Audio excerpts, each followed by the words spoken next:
ഇന്ന് എഴുന്നേറ്റപ്പോൾ കുറച്ച് ലേറ്റ് ആയിട്ടോ. കുളി കഴിഞ്ഞ് വേണം പൂ പറിക്കാൻ പോവാൻ. അപ്പോഴത്തേക്ക് സമയം 6:15 വേഗം നൂനൂസിനെ വിളിച്ച് എഴുന്നേൽപ്പിച്ച് പൂ പറിക്കാനായിട്ട് പോയി.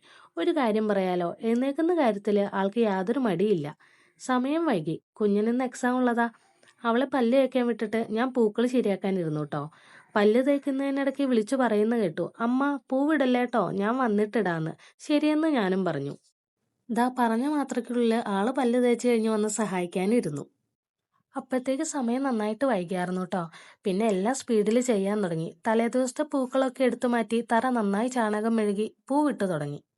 ദേ നോക്കിക്കേ, കുഞ്ഞിന് പൂവിടാനുള്ള ഉത്സാഹം. പൂവിടാൻ മാത്രമല്ല കേട്ടോ, ഏതൊക്കെ കളർ പൂക്കൾ എവിടേക്ക് ഇടണം എന്നുള്ള അഭിപ്രായം ആൾക്കുണ്ട് കേട്ടോ. പറയട്ടെ, അഭിപ്രായങ്ങളും ചിന്താഗതികളും ഇഷ്ടങ്ങളും ഇഷ്ടക്കേടുകളും എല്ലാം പറഞ്ഞ് വളരട്ടെ. ഇപ്പൊ ബേബി വിളിക്കുമ്പോൾ വിശേഷങ്ങൾ പറയാൻ ഒത്തിരി ഉണ്ട് അവൾക്ക്. രാവിലെ എഴുന്നേൽക്കുന്നത് മുതൽ പൂ പറിക്കാൻ പോയി അതൊരു പൂക്കളമാക്കി മാറ്റുന്നത് വരെയുള്ള കഥകളുണ്ട് മകൾക്ക് അച്ചയോട് പറയാൻ.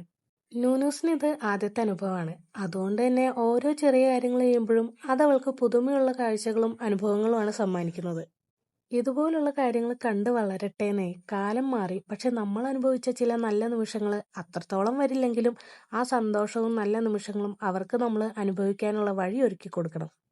രാവിലെ എഴുന്നേറ്റ് ആ കുഞ്ഞിക്കാലുകൾ കൊണ്ട് ഓടി നടന്ന് ആ കുഞ്ഞു കൈകൾ വെച്ചിട്ട് പറിച്ചെടുത്ത പൂക്കളുമായിട്ട് ഇത്രത്തോളം ഉത്സാഹത്തോടെ ഓരോന്ന് ചെയ്യുന്നത് കാണുമ്പോൾ നമുക്ക് മനസ്സിലാവും ഈ പ്രോസസ്സ് ആ കുഞ്ഞു മനസ്സ് എത്രത്തോളം ആഘോഷമാക്കിയാ മാറ്റുന്നതെന്ന്.